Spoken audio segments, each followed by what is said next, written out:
Hello again, hockey fans. Are you ready to brave the wild? It is episode number 26 today, and it is great to have you on board. We are available on thesportstuff.com and on iTunes. Always love to do this show, talk some Minnesota Wild hockey, and I thank those of you that may be joining and listening in from the Minnesota Wild Hockey podcast. You're also listeners of that. Thank you for hopping on board for possibly a more objective approach.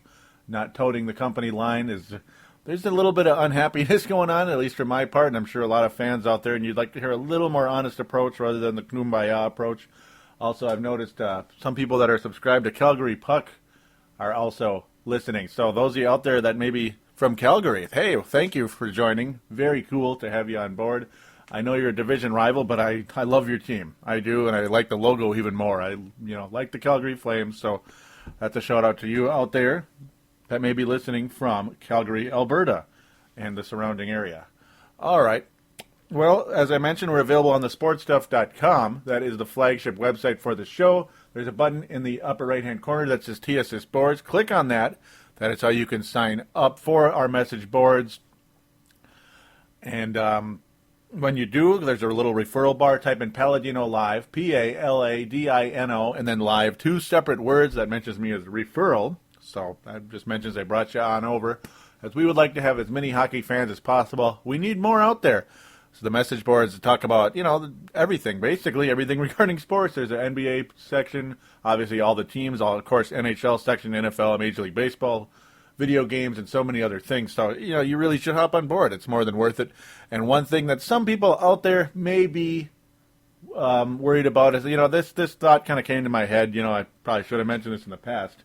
But some of you might be, slow to join a message board because historically, a lot of message boards, people think they're real tough because they're not seeing you face-to-face, and there's a lot of rude people on message boards. Not the case on thesportstuff.com. We have a lot of really, really friendly people, so we'd like to have you on board. So I just thought I'd get that off my chest. And also one final warning. I might be, in the very, very near future, my schedule might be getting a little more busy for at least the month of November because I go through lawn cleanups, as my second job is through lawn service, so might not be available to do a show every single week. Might have to do it every other week, or I might even have a 3-week hiatus. Well, so just letting you know, I've not quit the show. I will not quit this show. So just letting you know what the deal might be. So there you go. One final quick thing, Minnesota.nhlfansite.com, Minnesota.nhlfansite.com, a nice Minnesota Wild website. Do check it out. Nice enough to put a link to Brave the Wild on their page. All right, well, we're going to review the games today. The most recent games, 3 games, all losses. Also, Mikko Koivu finally named the captain. 1 month into the year, we finally have a real full-time captain. So we'll get into that right after this. Here on thesportstuff.com, join the family with Purple Mafia. With Brett Favre now in the mix with Adrian Peterson, the best running back there is, along with the new Purple People Eaters, the Vikings ship is on course for something great. We're available on thesportstuff.com and on iTunes. We'll bring you the most honest and passionate Vikings show there is.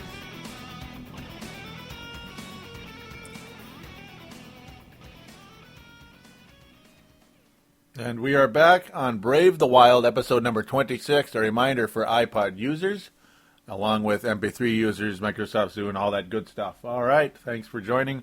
Apologize for the long intro, just a lot to get to, including that lawn service stuff. And one really quick thing, we do have a voicemail line, 209-736-7877, 209-736-7877. That is how you can be a part of this show, and you'll hear your voice with mine. Treat it as a voicemail, mention which show you are calling in.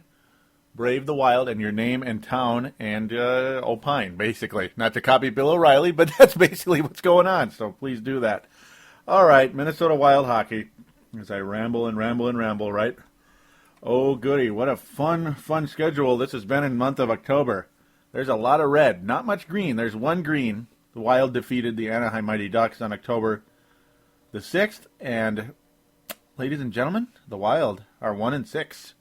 1-6 in last place in the Northwest Division in the Western Conference. It has not been a pretty season at all for our Minnesota Wild.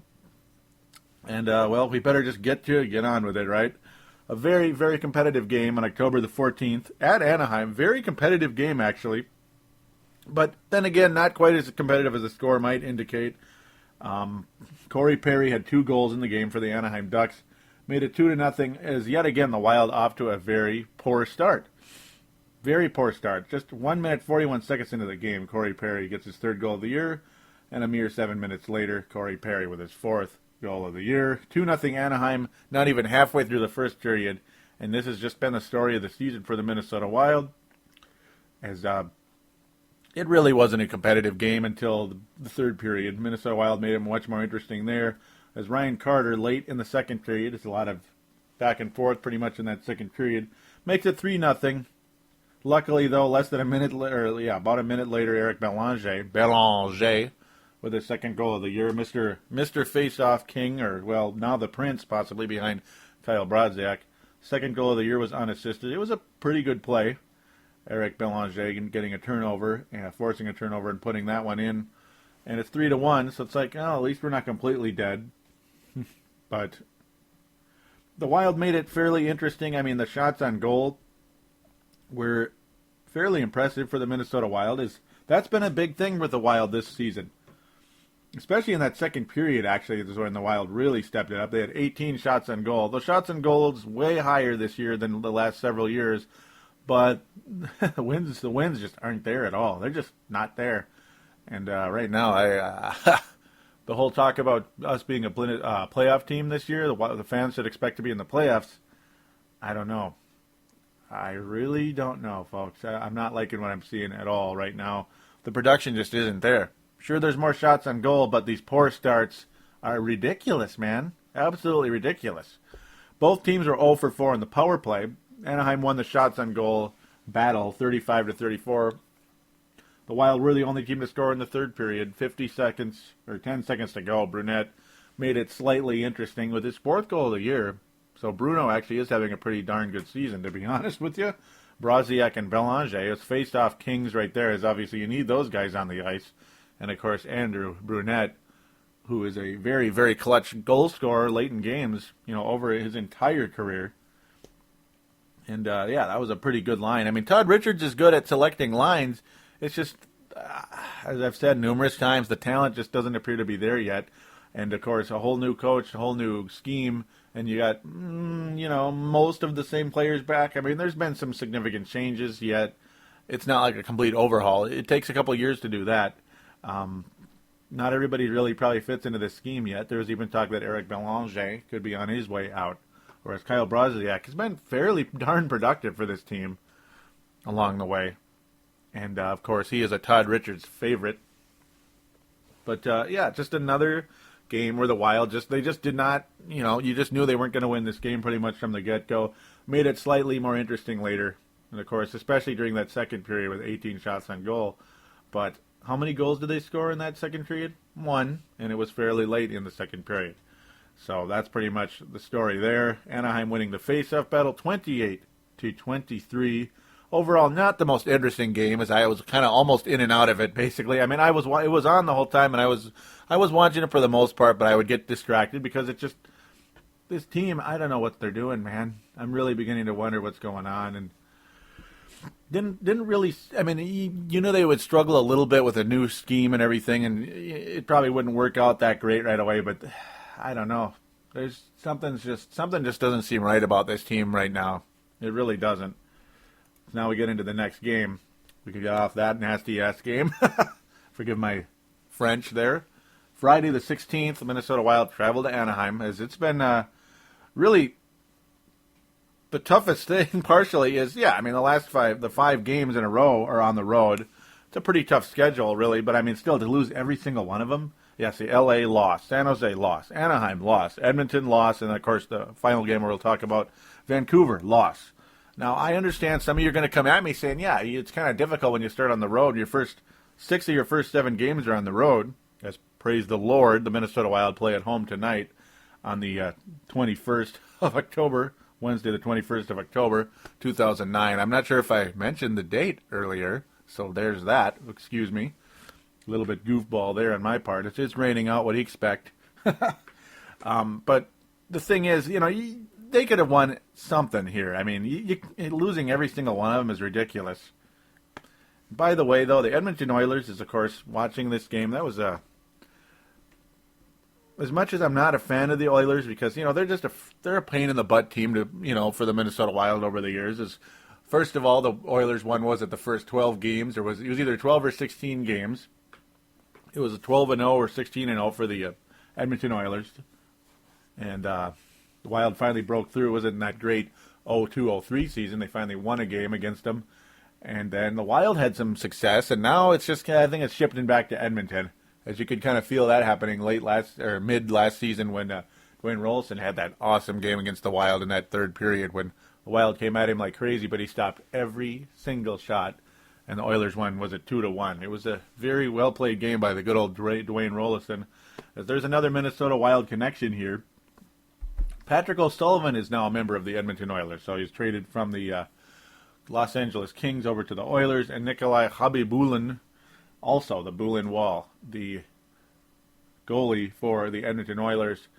And Josh Harding was the goalie for the Minnesota Wild on this night, and it was like, uh-oh. It was like, uh-oh, I hope we don't lose this one. Josh Harding was so good last year, yet his win-loss record was atrocious, right? I mean, it was horrendous, man. But I don't know what's going on with this, man. I really am beginning to wonder what the deal is with Mr. Josh Harding this season. Because both of his starts this year, he has given up 5 goals. The Edmonton Oilers win 5-2 in this game. It's just the same old story. I mean, the Oilers with Khabibulin, of course, Dwayne Rolison, a great goalie, but 40 years old. I mean, sooner or later you got to move on. And believe it or not, in that the first period, things looked actually pretty good for Josh Harding and Khabibulin. I mean, Khabibulin is a very, very good goalie over his career. That's why he was called the Bulin Wall, right? And Josh Harding actually looked okay, but, of course, the Edmonton Oilers are only mustered 19 shots on goal in this game. The first period, though, I mean, yeah, it was 0-0. That's the good part, but the bad part, the Wild only got 5 shots on goal. Edmonton only got 4. So it's like, well, no wonder it's 0-0, right? I mean, that's pretty much about it. So that's pretty much the story of the first period. Pretty much, it was kind of typical Minnesota versus Edmonton. It looked like Jacques Lemaire was the coach again in that first period.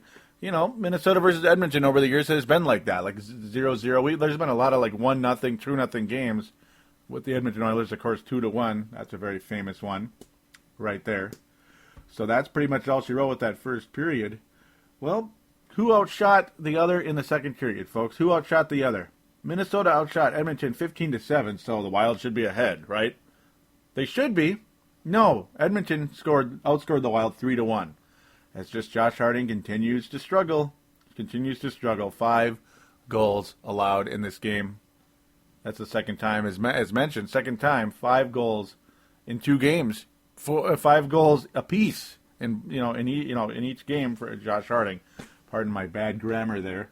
Mike Comrie almost right away in that second period saying enough of this foolishness. We're going to start scoring on these guys, regardless if they outshoot us, which the Wild did, or not. 3rd goal of the year for him. Dustin Penner, and of course Patrick O'Sullivan right back in the box score, as he always seems to show up there when the Wild play against him. Just like the stupid Pavel Demitra. That's how the Wild that's how the Wild lost. Patrick O'Sullivan was dealing him away for Pavel Demitra.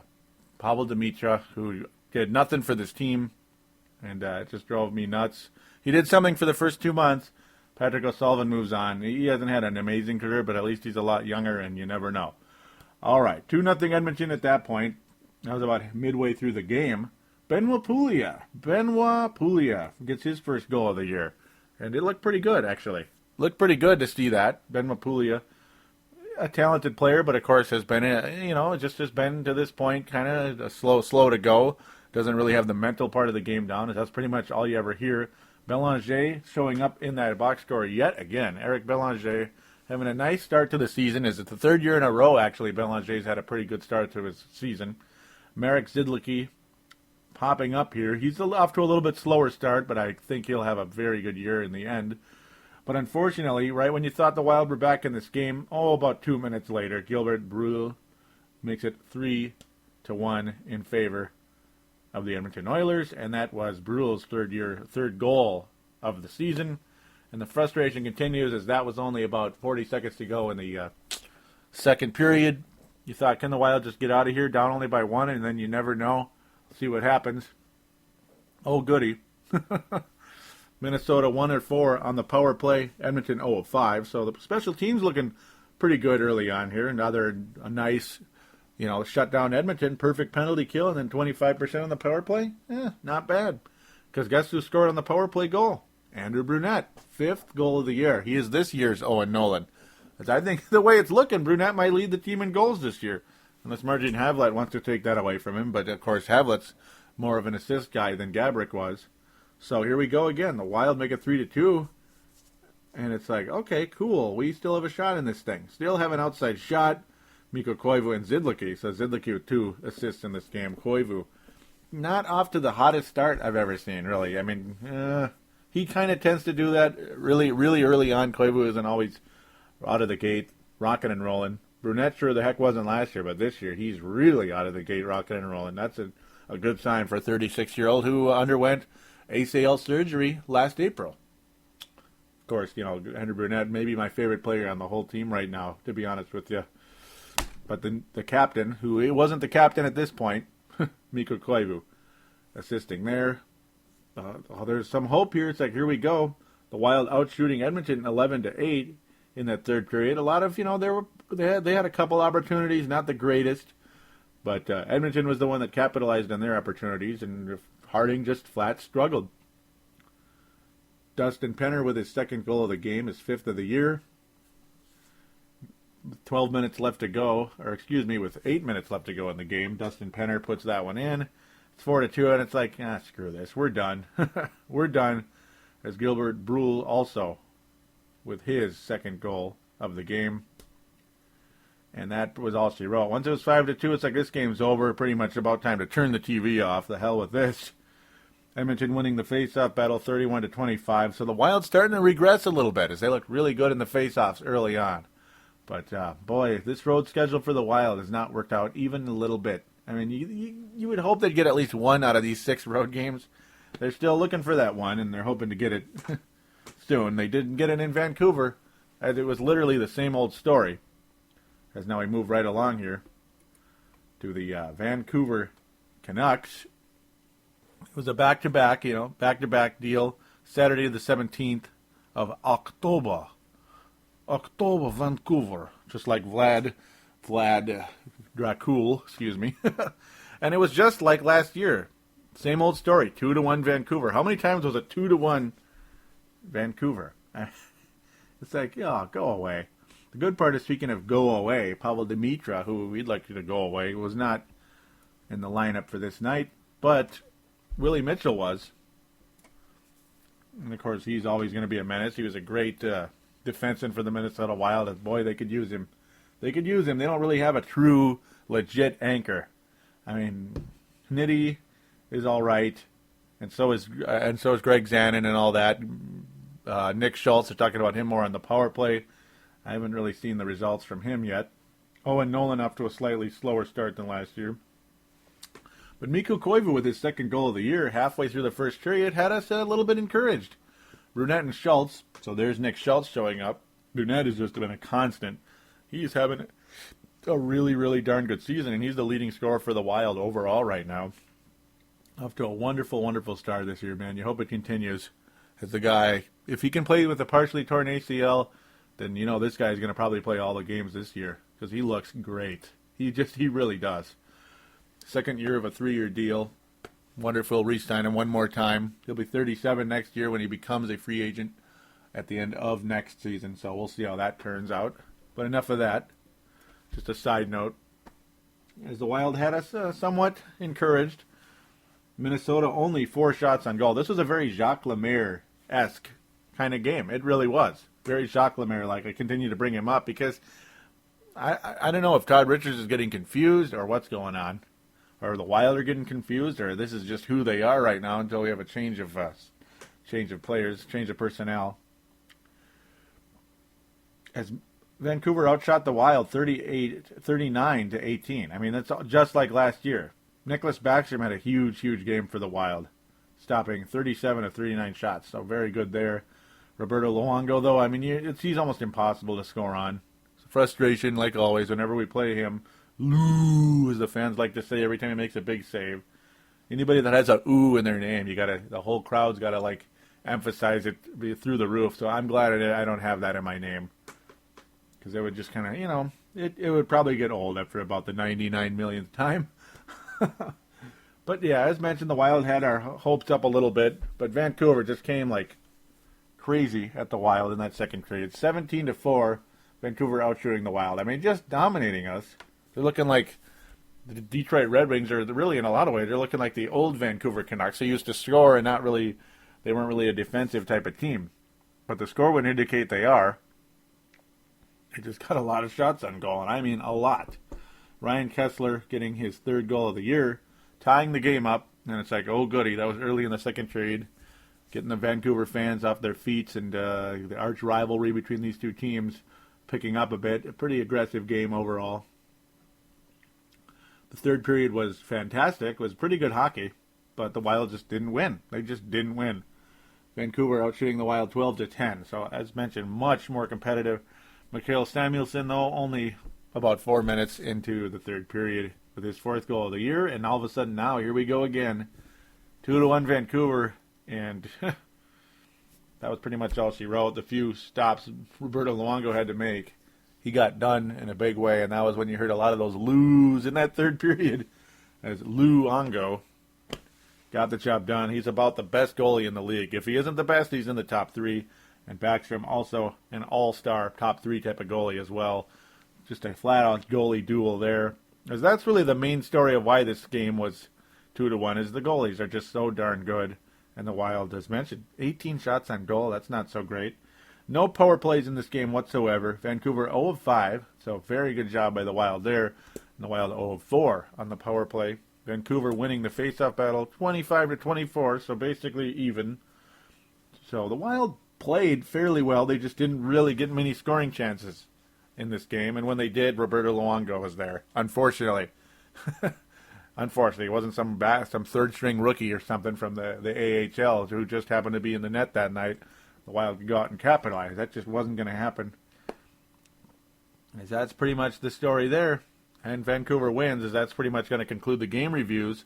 So, oh goody, Wild 0-3 there, and 1-6 on the season. And we play play at home against Colorado tonight, at home, finally, as mentioned. Only our second home game in 8 games. So, oh goody.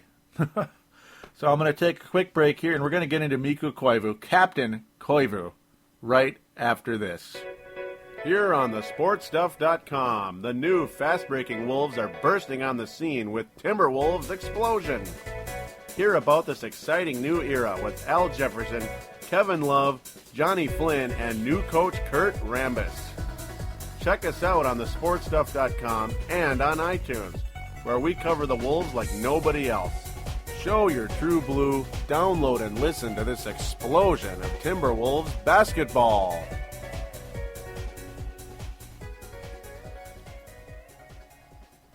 And we are back on Brave the Wild, episode number 26. A reminder for iPod, MP3, Microsoft Zune users. Welcome back to Brave the Wild. Thank you always for joining the show. All right, well, way back in June, Todd Richards mentioned that, hey, this whole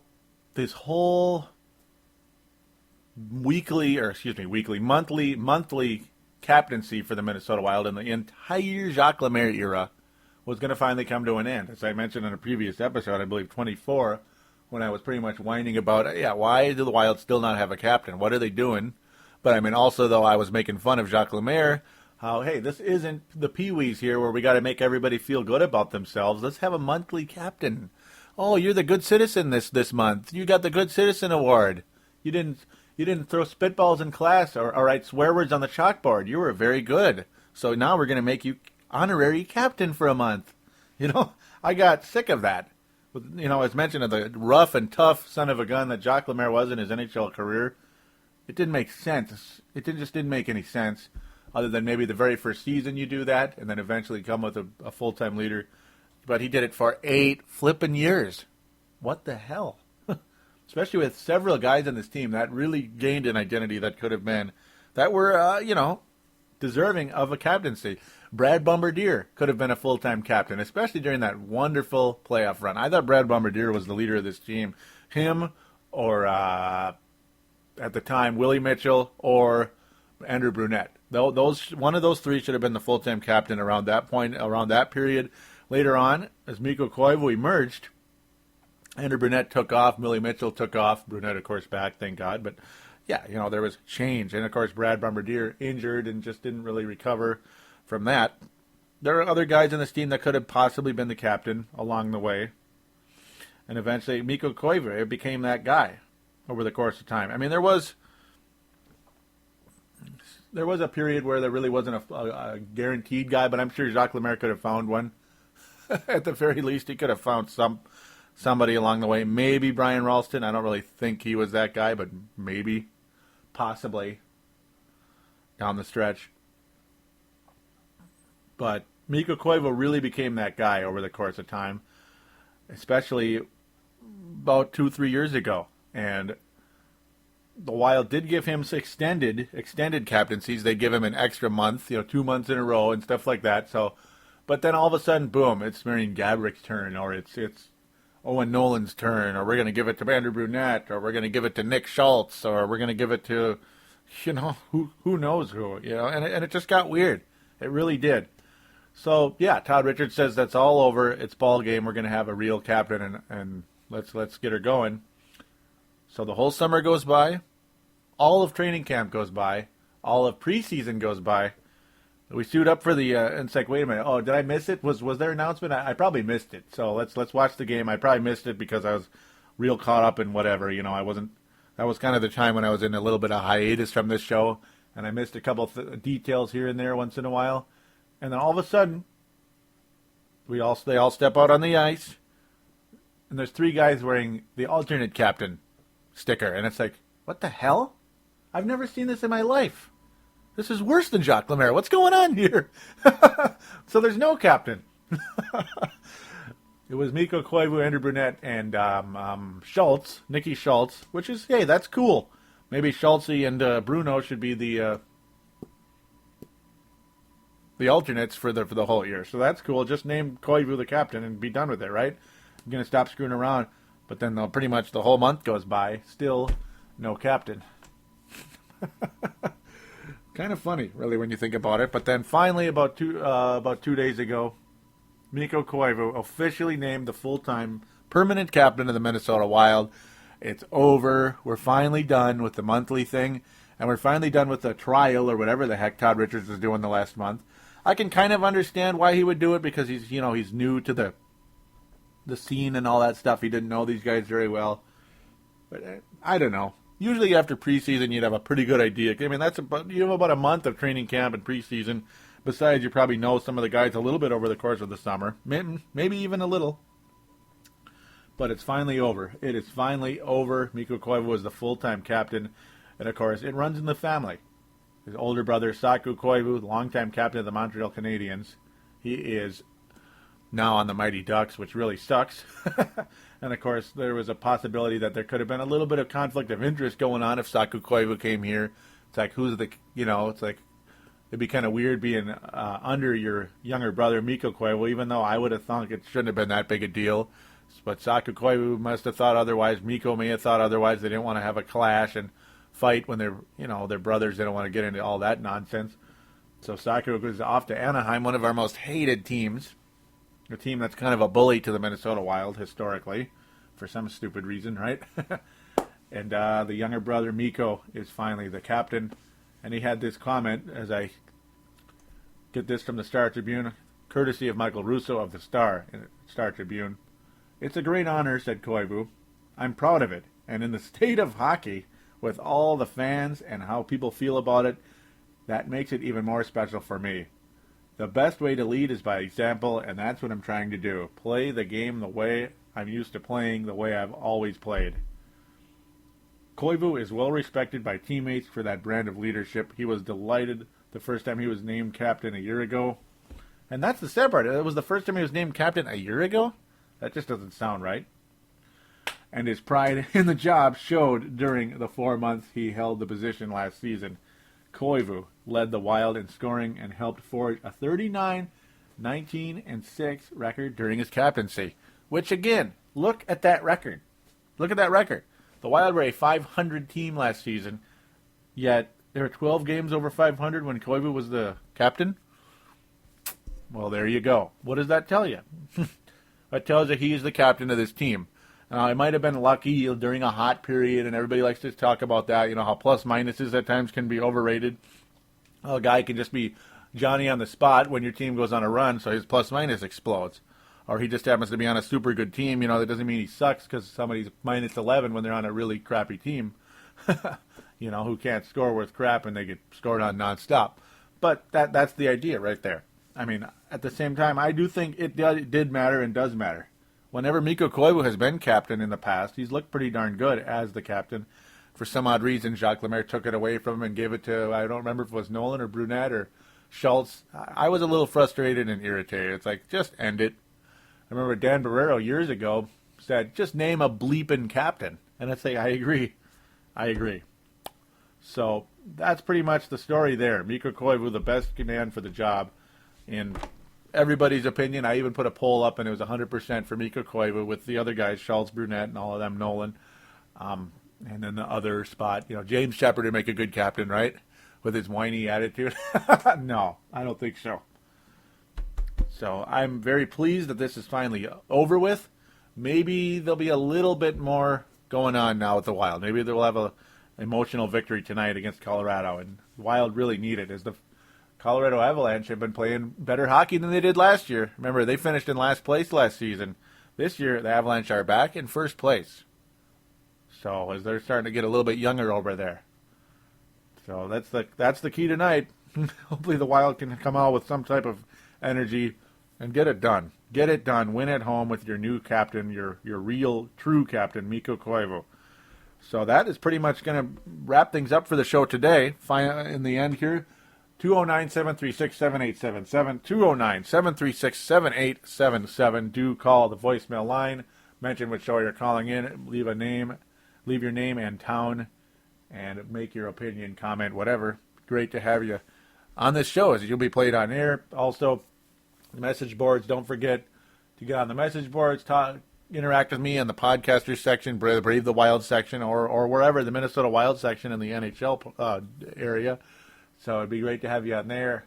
Also, one final contact is PaladinoLive@yahoo.com, PaladinoLive@yahoo.com, and also add the Paladino Live Productions group on Facebook if you'd like. I'd love to have you on that. So that is going to be it for today. Thank you for listening, and I should be back in a week. If not, you know what's happening. I'm stuck with lawn cleanups, and the schedule is going to be real busy, and I'll miss a show or two, or like a week or two. And by the end of November, things will be back to normal when it comes to doing this show. So until then, we will talk to you later, and hope for the Wild to step it up a little bit.